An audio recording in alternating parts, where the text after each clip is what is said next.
Hola, bienvenidos a la clase de insuficiencia cardíaca en el adulto mayor. Bueno, como siempre hay varias definiciones de los temas, ¿no? También la insuficiencia cardíaca.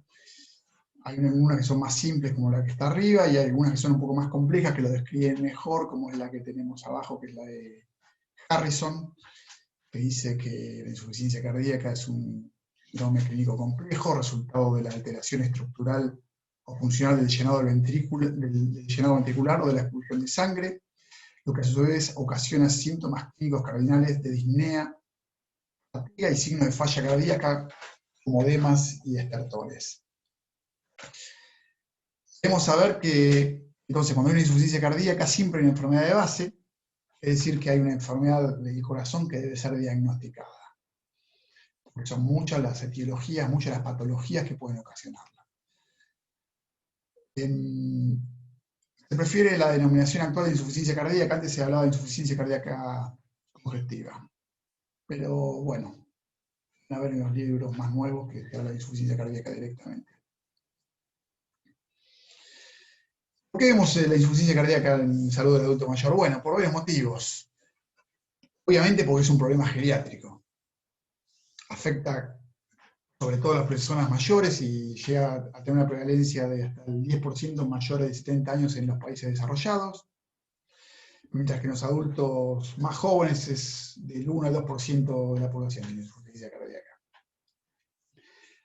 La incidencia y prevalencia se duplica cada década a partir de los 45 años. Esto se vio en un estudio muy famoso, que es el estudio de Framingham. El primer episodio aparece cada vez a una edad mayor y ha aumentado 20 años este primer episodio en el último medio siglo. Esto sobre todo porque se controlan mejor los factores de riesgo cardiovasculares, porque se conoce mejor la enfermedad. La principal causa de hospitalización en mayores de 65 años. Es una enfermedad crónica y progresiva. Por ser un problema geriátrico, suele acompañarse de síntomas atípicos, son diferentes a los síntomas a la persona más joven. No siempre son diferentes, pero con frecuencia son diferentes. Se asocia a múltiples comorbilidades. Existe una alta asociación entre fragilidad e insuficiencia cardíaca. Esto varía entre el 30 o el 40% en función de los criterios utilizados para medirla. Es una causa muy frecuente de limitación funcional que va favoreciendo la incapacidad y la dependencia. La incapacidad se puede dar por la disnea, por la falta de aire, por las palpitaciones, por la fatiga y por otros síntomas. Y como toda patología crónica con muchas complicaciones, suele requerir una necesidad de atención de múltiples profesionales. Bueno, hay diversas circunstancias que favorecen la aparición de insuficiencia cardíaca con el envejecimiento. Estos cambios reducen la capacidad de reserva funcional cardíaca y facilitan la claudicación ante estímulos de cada vez menor intensidad. Estos cambios, como dirían, morfológicos y funcionales, tienen ahí, poner pausa y mirarlos. Siempre hay varias clasificaciones. Con el tiempo de evolución la podemos clasificar en aguda o en crónica. Por ejemplo, aguda es la que se suele ver ante un infarto agudo de miocardio. Crónica es la que nos vamos a referir en la clase de hoy, sobre todo porque es muy importante que la conozcan a esta, porque va a afectar a la persona mayor, porque, como dijimos previamente, porque es muy frecuente, y porque seguro que la van a ver en la mayoría de las personas mayores en algún momento de su vida. Sepamos también, en un pequeño paréntesis, que la insuficiencia cardíaca crónica tiene agudizaciones. En otra clasificación, según la fracción de eyección, si esta está disminuida, la podemos llamar insuficiencia cardíaca sistólica o con fracción de eyección disminuida, y si está preservada la fracción de eyección, la podemos llamar insuficiencia cardíaca diastólica. Recordemos que la fracción de eyección es el porcentaje de sangre que se expulsa al ventrículo izquierdo en cada sístole. Cuando hablamos de insuficiencia cardíaca sistólica, pensemos en un ventrículo que se contrae poco y vacía de manera inadecuada.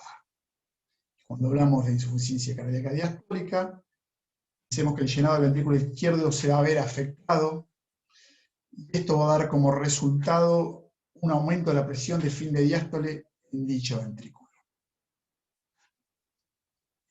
Otra clasificación que se hace en base a la funcionalidad, al momento en que aparecen los síntomas.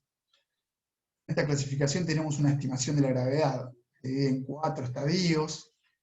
La clase funcional 1 es en asintomáticos. La 2 aparecen síntomas leves y ligera limitación de la actividad física habitual. Los pacientes están asintomáticos en reposo. Una clase funcional 3, que marca limitación a la actividad física y siendo incluso inferior a lo habitual. También es asintomático en reposo. O sea que pensemos que una persona mayor, los 2 estadios, la persona no se mueve o se mueve muy poco, hay veces que los síntomas no van a aparecer fácilmente o no los vamos a detectar fácilmente. Ni nosotros, ni el paciente, ni la familia, ¿no? La clase funcional 4 da una limitación severa y que hay síntomas en reposo. ¿Cuál es la etiología de la insuficiencia cardíaca? Bueno, acá les puse con distinto tamaño de letra porque las 3 primeras son las más frecuentes. En primer lugar tenemos a la cardiopatía isquémica. Vamos que si una persona tuvo un infarto agudo de miocardio, el 33% desarrolla insuficiencia cardíaca inmediatamente, un 25% en la década restante. Otra causa muy frecuente es la hipertensión arterial. Las valvulopatías también son frecuentes. En cuanto a las 2 primeras, antes de seguir, recordemos que la cardiopatía isquémica y la hipertensión arterial suelen coexistir, o sea, la persona suele tener estas 2 afecciones. Digamos, sobre todo si tiene la cardiopatía isquémica, suele tener la hipertensión arterial. No quiere decir que todos los hipertensos tengan una cardiopatía isquémica, ¿no? Bueno, otras causas son el corazón pulmonar, las miocardiopatías primarias, la enfermedad de Chagas, que es más frecuente en zonas endémicas. Por otro lado tenemos factores precipitantes, aquellos factores que ponen de manifiesto la insuficiencia cardíaca. Las 3 primeras son las más frecuentes, están subrayadas ahí. Las infecciones agudas, sobre todo las infecciones respiratorias, un cuadro bronquial o una neumonía puede desencadenar insuficiencia cardíaca. Y los cuadros y los síntomas se van a confundir.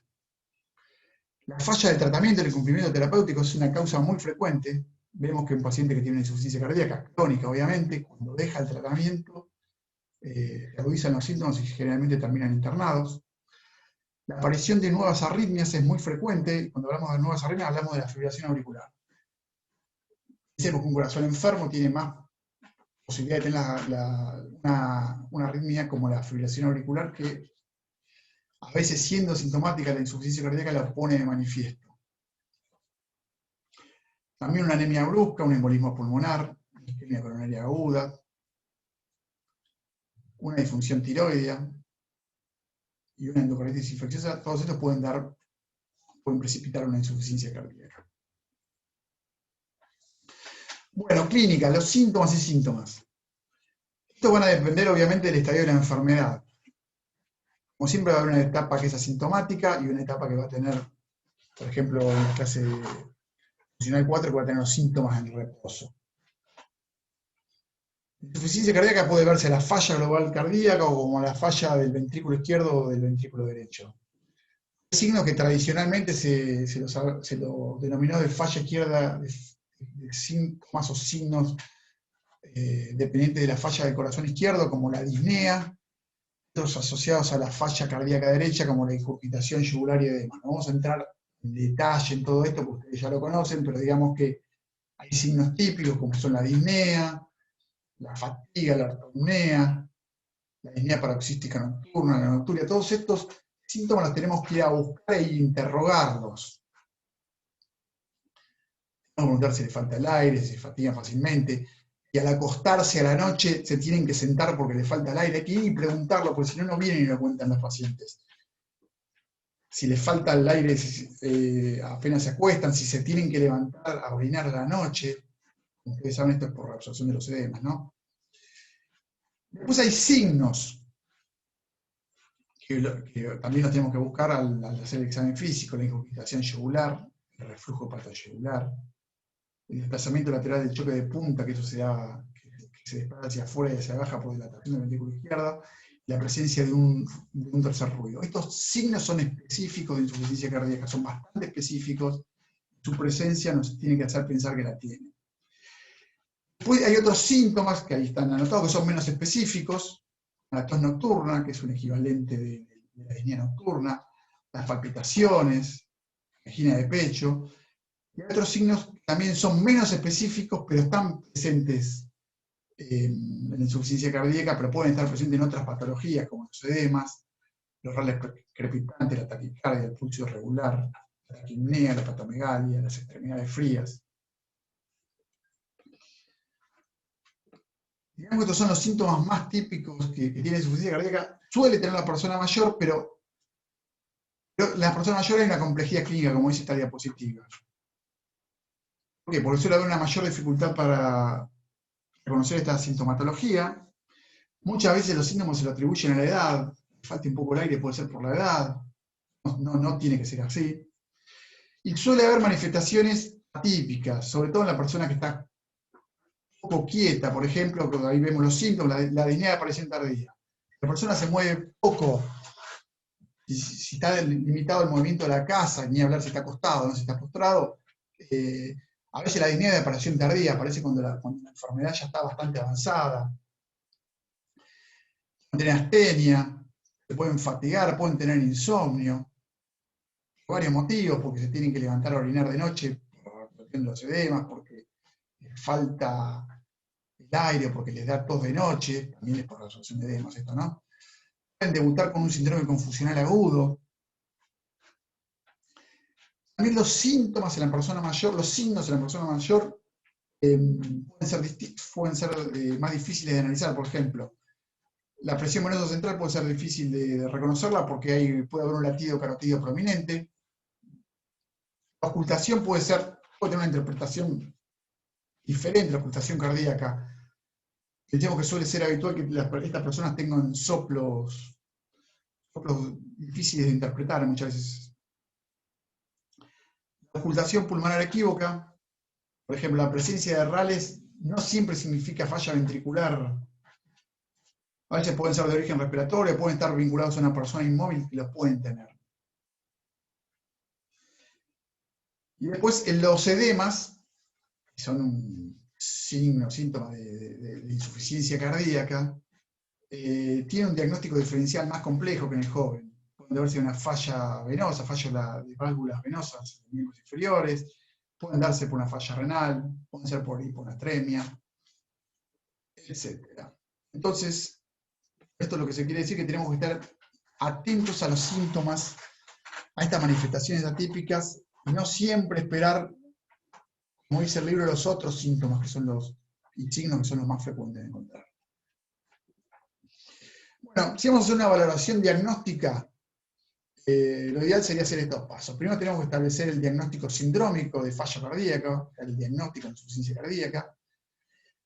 Tenemos que clasificar en base a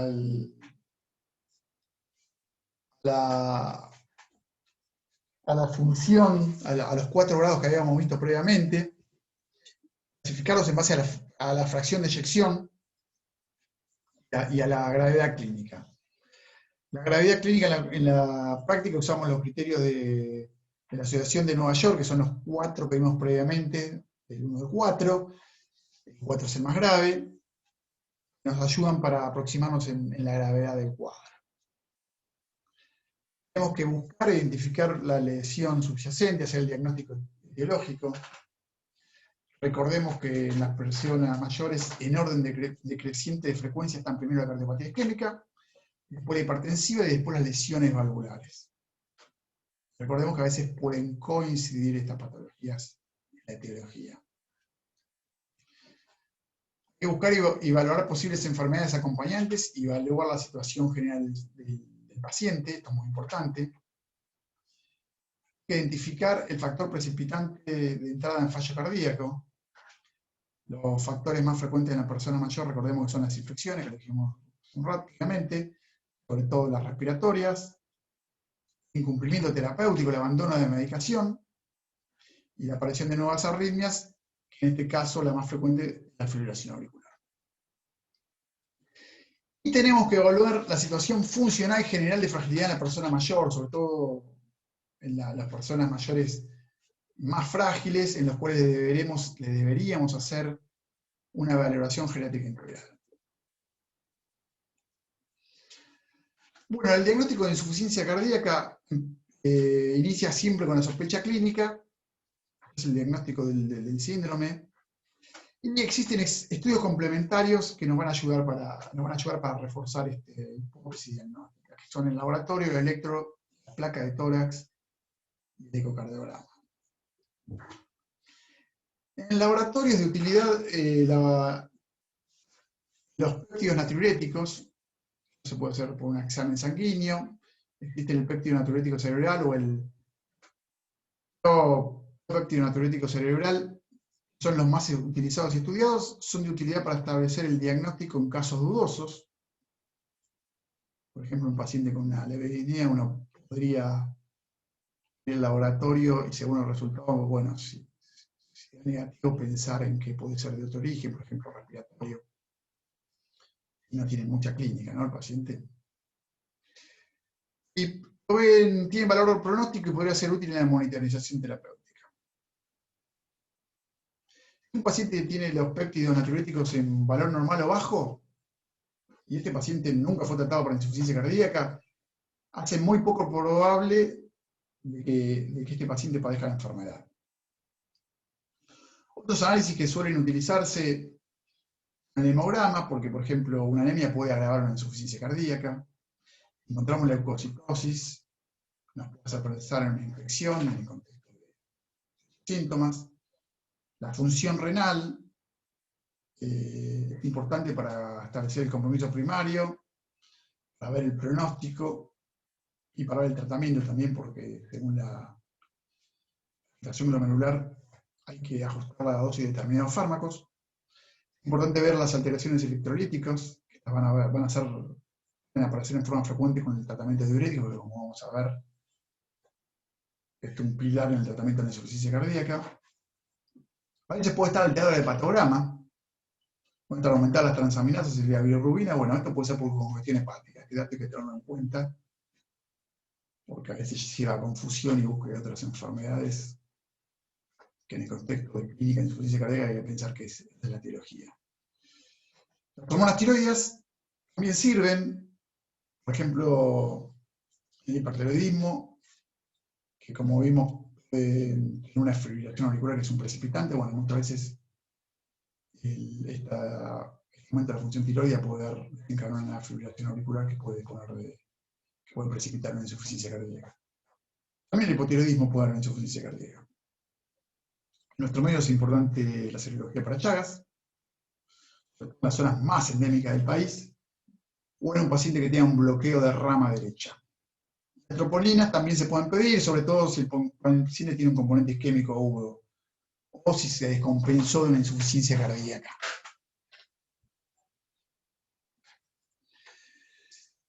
Bueno, el electro sirve para detectar trastornos relacionados sobre todo con la disfunción sistólica del ventrículo izquierdo, donde podemos ver isquemia, arritmias, agrandamiento de cavidades, bloqueo completo de rama izquierda, podemos ver hipertrofia, podemos ver infartos. El electro, digamos, en sí no diagnostica la insuficiencia cardíaca, ¿no? Pero puede mostrarnos cuál es la causa, o puede hacernos sospechar que ese corazón no está sano. El electro, lo que es muy importante es que un electro normal casi descarta la insuficiencia cardíaca. Una persona tiene un electro normal y tiene una pequeña disnea, pensemos en otra cosa. Recordemos que la disnea no solamente puede ser respiratoria, la causa más frecuente de disnea en las personas obesas, al mínimo esfuerzo suelen tener disnea. La falta de entrenamiento, moverse muy poco cuando hacen un esfuerzo mayor al habitual, también puede dar una pequeña disnea, una fatiga. Bueno, la placa de tórax. Si un paciente tiene síntomas y vemos cardiomegalia, ya casi que tenemos el diagnóstico. Aunque no siempre es así, pero nos tenemos que abrir los ojos. Ya que si una persona con sintomatología tiene un corazón normal, uno debería replantearse el diagnóstico. Como sabrán, a la derecha, a la izquierda vemos una placa con cardiomegalia, ¿no? Y con congestión pulmonar. A veces hay redistribución de flujo, que es más importante. La definición o redistribución de flujo es mayor en los vértices que en las bases. Pueden verse mayor que en esta placa, de forma más marcada que en esta placa. A la derecha tenemos la forma que ustedes ya lo saben de ver si alguien tiene cardiomegalia o no. Se suma el diámetro mayor derecho, de dedo, ahí está la flechita, más el diámetro mayor izquierdo. Eso se lo divide por el diámetro interno torácico y si es mayor a 5, tiene cardiomegalia. No lo hace habitualmente, ojo, ¿no? Bueno, ecocardiograma, fundamental para el diagnóstico de insuficiencia cardíaca, fundamental. Sirve para ver la etiología, sirve para ver la función cardíaca. Recordemos que acá podemos ver la masa ventricular, el tamaño de las cavidades, tiene valvulopatía, si tiene derrame pericardio, que puede ser una causa de insuficiencia, ¿no? Estas afecciones más. Según la función, según la fracción de eyección, podemos saber cómo está la función sistólica. Recordemos que la fracción de eyección es el porcentaje de sangre que usa el ventrículo izquierdo en cada sístole. Es así que si la insuficiencia cardíaca tiene una fracción de eyección menor a 40, decimos que tiene una disfunción sistólica del ventrículo izquierdo. La puede llamar de ambas formas, insuficiencia cardíaca con fracción de eyección reducida o disfunción sistólica del ventrículo izquierdo. Tiene una fracción de eyección preservada, o sea, normal, mayor al 50%, decimos que el paciente tiene una disfunción diastólica del ventrículo izquierdo. Hay un rango intermedio que es entre el 41 y el 49%. Sepamos que en el ecocardiograma, en realidad, más que medir la fracción de eyección, se mide la fracción de acortamiento, que es la diferencia del diámetro del ventrículo izquierdo entre la sístole y la diástole. Pero calcula la fracción de eyección. Van a ver que está informada de ambos. Cuando vean el ecocardiograma van a ver que está informada la fracción de acortamiento y está traducida la fracción de eyección a cuánto corresponde. Usamos un ecocardiograma Doppler color, permite valorar la función diastólica también. A diferencia del ecocardiograma bidimensional, que es el más habitual. Nosotros usamos un bidimensional y si tiene clínica de insuficiencia cardíaca y la fracción de eyección está preservada, decimos que la fracción de eyección está preservada, o sea, la función sistólica está preservada, vamos a decir que este paciente tiene una insuficiencia cardíaca con una disfunción ventricular. Esto lo podemos corroborar con un ecodoppler que nos informa también directamente. Existe un algoritmo diagnóstico para la insuficiencia cardíaca que lo podemos utilizar. Si el paciente tiene clínica de insuficiencia cardíaca, después de hacerle el examen físico, el electrocardiograma, le podemos pedir los péptidos natriuréticos tipo B. Tiene un valor alto, podemos pensar que tiene insuficiencia cardíaca y hacer un ecocardiograma para ver qué tipo de insuficiencia cardíaca, si es sistólica o diastólica, porque el tratamiento no suele ser igual y a veces podemos ver la etiología con esto. En cambio, si los péptidos natriuréticos son en bajo valor, vamos a pensar que la insuficiencia cardíaca, que los síntomas no se deben a insuficiencia cardíaca y pensar en otras causas. Bueno, ¿cómo es el pronóstico de la insuficiencia cardíaca? Malo. Esto es independientemente de la edad. A cualquier edad el pronóstico de la insuficiencia cardíaca es malo. A los 40, a los 50, pero obviamente es peor cuanto más años tiene porque la sobrevida suele ser menor. Tiene una tasa de reinternación en mayores de 70 años cercano al 60% de los 3 meses. Al Así que ustedes sepan, sobre todo si van a hacer internación, que estos pacientes cuando le den el alta, si no se hacen las cosas bien, probablemente los vuelvan a ver pronto. Y tiene una tasa de mortalidad a los 6 años de aproximadamente el 80% en hombres y 65% en mujeres. En mayores. Un poco más en personas menores, pero también es muy alta la mortalidad. Bueno, las consideraciones terapéuticas en la persona mayor con insuficiencia cardíaca. Tengamos en cuenta que el tratamiento es más complejo que en el joven, suele requerir una aproximación multidisciplinar por ese motivo, cometen errores con frecuencia, muchas veces no se le administran los fármacos fundamentales, por temor o porque aparezcan reacciones adversas, muchas veces no se tienen en cuenta las interacciones con otros fármacos que utilizan la persona mayor por otras afecciones. Sepamos que generalmente si alguien tiene insuficiencia cardíaca va a tener factores etiológicos que deberían estar tratados. Muchas veces se hace un seguimiento menos riguroso que en el joven, se suelen asociar patologías, se suelen descuidar patologías que muchas veces estas las desencadenan. Por ejemplo, una crisis hipertensiva en un paciente con insuficiencia cardíaca puede desencadenar un edema agudo de pulmón.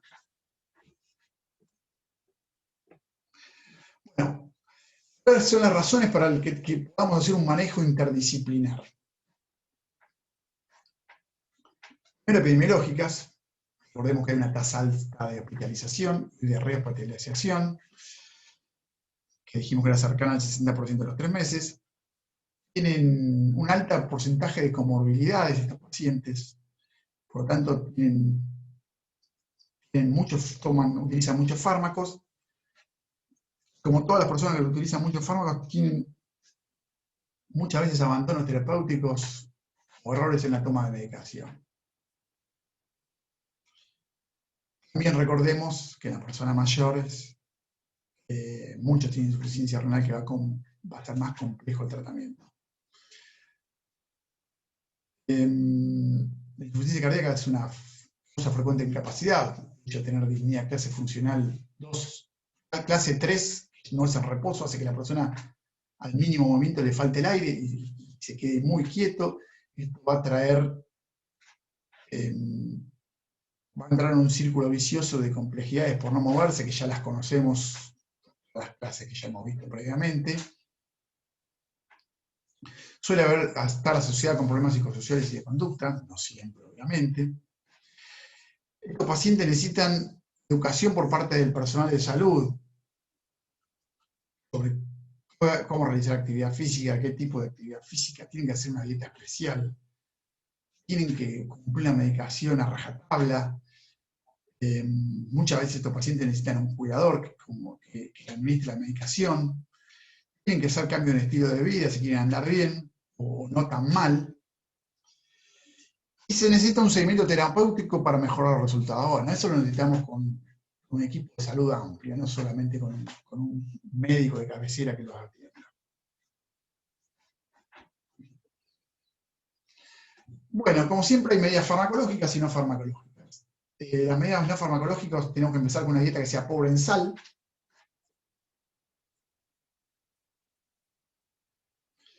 Tiene que haber una ingesta de líquidos no superior a 1,5 litros o 2 litros por día. Esto sobre todo en pacientes que tengan disfunción sistólica del ventrículo izquierdo.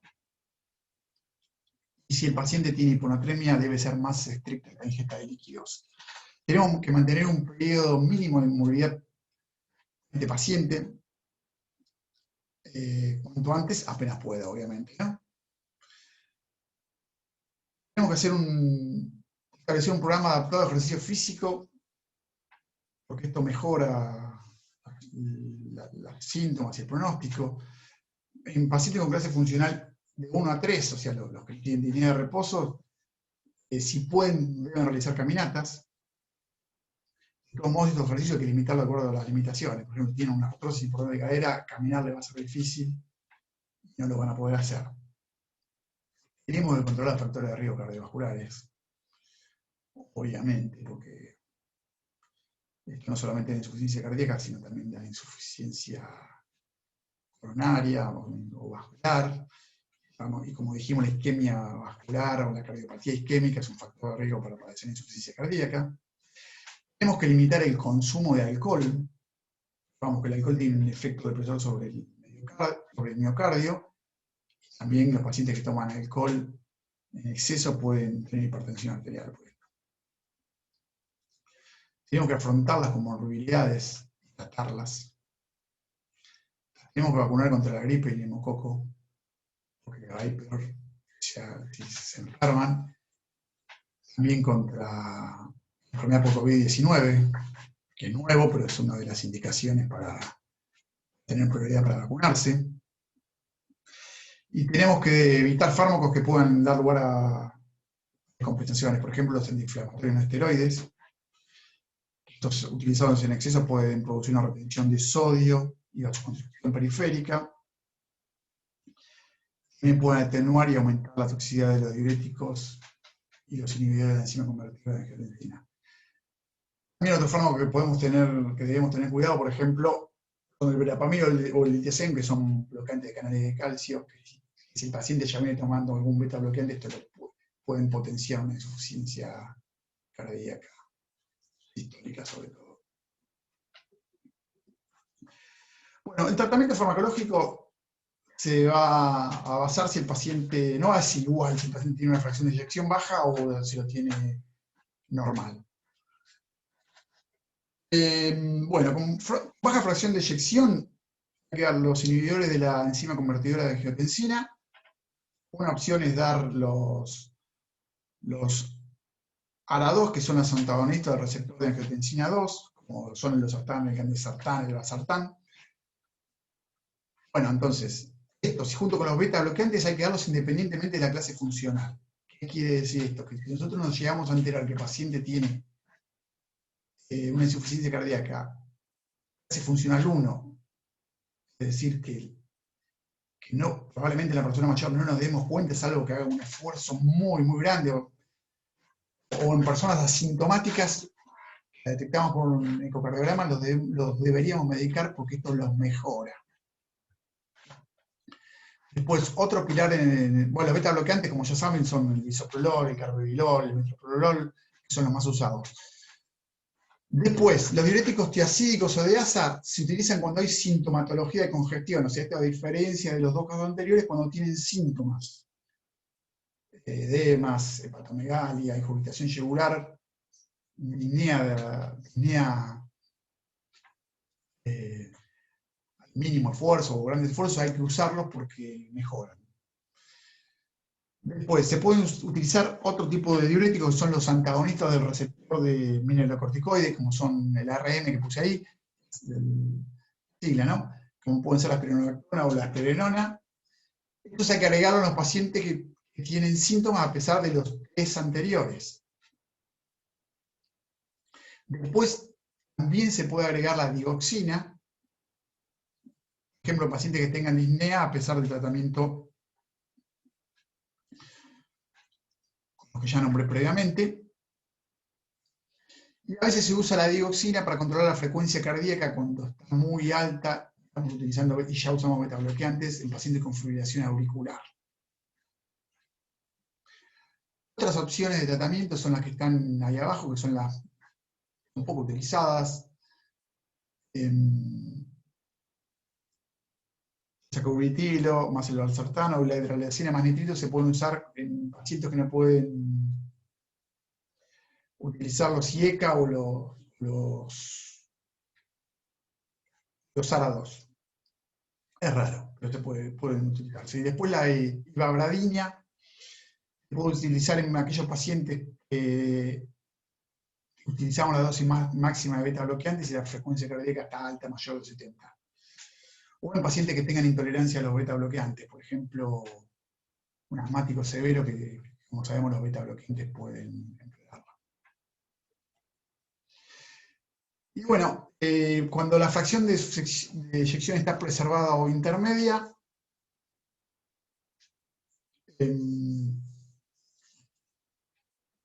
le vamos a dar diuréticos porque estos pacientes van a tener síntomas, porque por eso los pescamos, porque tienen sintomatología de insuficiencia cardíaca, y en el ecocardiograma vimos que la fracción de eyección estaba bien. O si hicimos un ecocardiograma tipo Doppler, vimos además de que la fracción de eyección bien, tienen signos de insuficiencia cardíaca diastólica, insuficiencia cardíaca con fracción de eyección preservada. Al paciente le damos entonces, como dijimos, diuréticos, se le pueden agregar nitratos si no responden. Y después se le pueden agregar otros tratamientos según las comorbilidades, ¿no? Por ejemplo, se le podemos dar los IECA, los inhibidores de enzimas convertidoras de angiotensina, si está hipertenso, si lo queremos mejorar. Lo que sí, los beta bloqueantes no funcionan tan bien como en los pacientes que tienen disfunción sistólica. Bueno, esto es todo por hoy. Nos vemos en la próxima clase.